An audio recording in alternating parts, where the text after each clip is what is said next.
not provoke me to violence.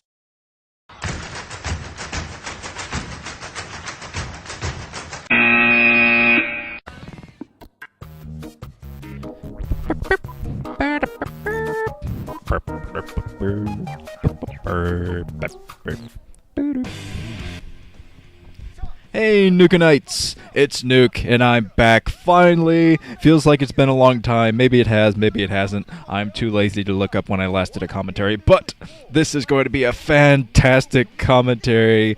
Well, I don't know about commentary, but it's going to be a fantastic game anyway. I am pretty biased towards Stork matches, everyone knows that, but I've been trying to get away from doing like a bunch of just Stork mystery commentaries. But come on, I couldn't pass this one up. This is Stork versus Lita. Come on. This is going to be epic as hell. Okay, here we go. This is on Outsider, by the way. Look at Stork. He's typing go, go, go, go, go, go, go, go. Here we go. 5, 4, 3, 2, 1, 0. Good luck. Have fun, GG. Let's get the colors and positions on Outsider, my favorite map from last season, by the way. Okay, over here at the 9 o'clock in beige is the future winner of the OSL. So that means over at the 2 o'clock position in purple is Lita, the guy who I thought would get into the OSL finals last season. Once Effort got knocked out, my prediction of Jaedong versus Effort final kind of went into the toilet. So I basically predicted a Fantasy versus Lita final after that. And that would have been an epic final. I love TVT finals, but yeah, that didn't quite pan out. But anyways, let's get into this game a little bit. This event is called the Pro League pre-match team evaluations or something. It's basically just an excuse for OGN to throw some players out and get people watching the TV because they don't have sponsors lined up for the next season yet. For any season, MSL, OSL, or Pro League. So they've got to get their eggs in a basket there. They've got to line up their sponsors, get their video teams together so they can come up with intros and get some money flowing in.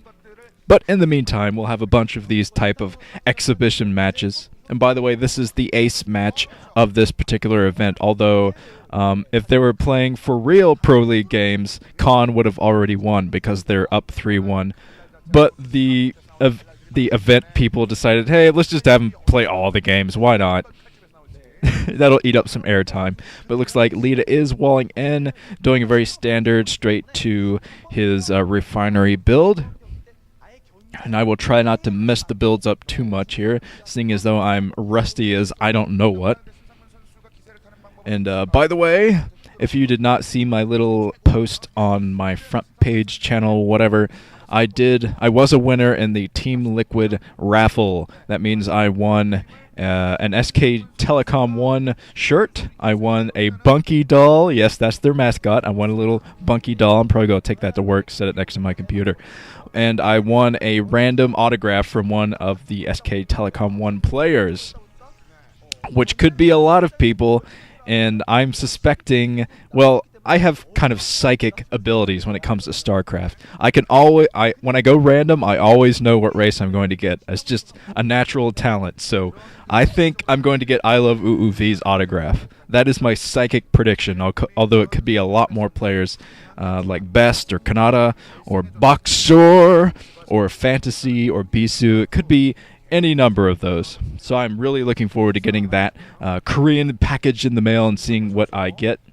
If I get a really crappy autograph, I might hold a contest of my own. Hey, would you like Hyuk's autograph? All right, win this contest. I can come up with my own contest. That'd be pretty cool, actually. But I don't think Hyuk is in there. And Hyuk's actually doing pretty good these days. He did an all-kill against STX recently in another exhibition match. Starport coming up for Lita. So Lita's going straight for his Starport. This is a very unusual build from him. Probably means he's going for a drop of some kind because Wraith builds are not very effective against Protoss, obviously, because Protoss can just throw down a cannon and that's that. But Stork is coming up here, so it looks like Stork might be able to scout this early Starport. And he's going for a Dragoon range, so he might be able to snipe the drop ships if Lita should decide to go in with maybe some vultures, try some fantasy-esque vulture play, which it looks like he might be trying to do. He has one vulture out already, getting rid of this Zealot that was at the front, so Stork definitely knows about that now. And I think Stork, he built a pylon behind his base near a point that Lita could drop, which is what he did against Fantasy, and he ended up fending one of the harasses from Fantasy off. But we all know Fantasy and his crazy vulture play. He finds a way to sneak in with those vultures.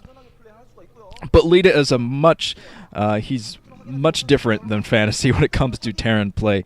Fantasy himself has described Lita as a very flamboyant player. He comes up with bizarre strategies that Fantasy just wouldn't even think of. Fantasy's a much safer player, although he's very creative in his own right. He doesn't go for anything too crazy like nukes, like Lita has gone for.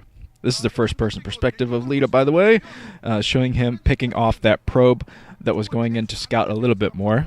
I'm pretty sure that Stork saw that starport, though.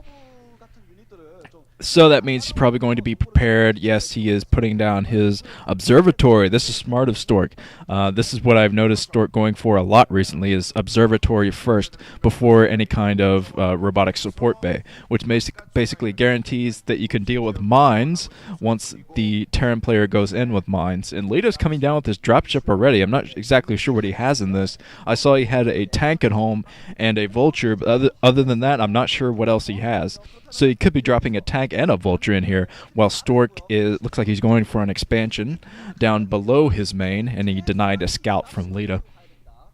Lita is coming down here with that dropship, and he might be able to stop that base from coming up, actually, from Stork. You see Stork blocked off one entrance into his main, but Lita is coming down here. We'll see what he does, what he drops. Oh, a couple of tanks from Lita. So he's going to try to siege. Yeah, he has siege mode already, so he's going to siege that Nexus. And you know what? This might be really hard for Stork to fight off. He's going down with his probes, but he notices in time and runs them back.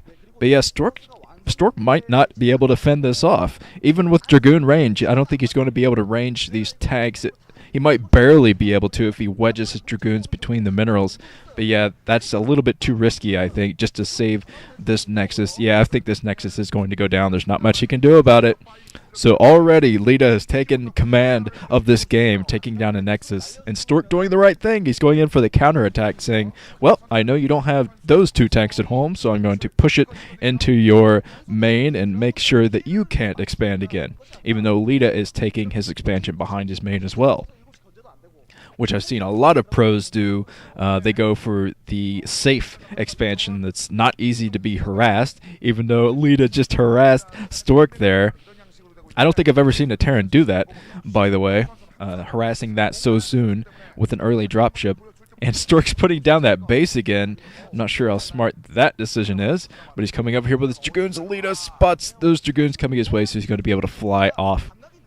He might be able to drop a couple of tanks here, actually, and siege those Dragoons. Yes, he's dropping them at the high ground so he can siege the Dragoons. But Stork smartly running away. He's not going to let his Dragoons get killed there. So already some very flamboyant play from Lita. Oh, a lone Dragoon getting caught. So Stork definitely knows about that. Over there, almost loses a Dragoon. And Lita might actually try to go in there and take out that Dragoon with the dropship. Okay, it looks like Stork has some Dragoons placed all over the place. I think he forced that Dragoon through the probe trick through the minerals, so he has a scouting Dragoon over there, just in case Lita should try to push that base again. And Lita has his 3 bases up here, so he's macroing like crazy. Oh, Stork dropping! Oh, he has his shuttle out, so he's going to drop and try to get rid of that pesky dropship. And Lita doesn't have much. He has a bunch of tanks at his natural expansion, but he's just has a couple of tanks over here at his other natural, his mineral-only natural. Stork's still running Dragoons all over the place, getting his 3rd base up, so both these guys macroing like crazy. And by the way, the 3 other wins for the team for Khan were a bunch of players I've never even heard of. And the one loss for Khan, you see it's 3-1 in Khan's favor up there at the little tally. The one win against Khan was against Firebat Hero. And man, Firebat Hero has just not been playing good recently. as a huge Con fan, I am a Samsung Con fan.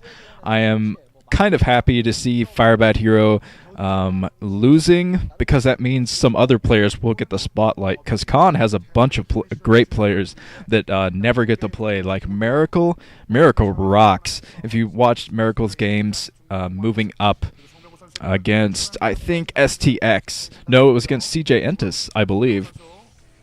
Maybe both, but Miracle just plays great these days. So I'm looking forward to Miracle taking the top Terran spot away from Firebat Hero, because Firebat Hero is just wildly inconsistent. You see Stork pushing in, he's going to be able to take out that refinery.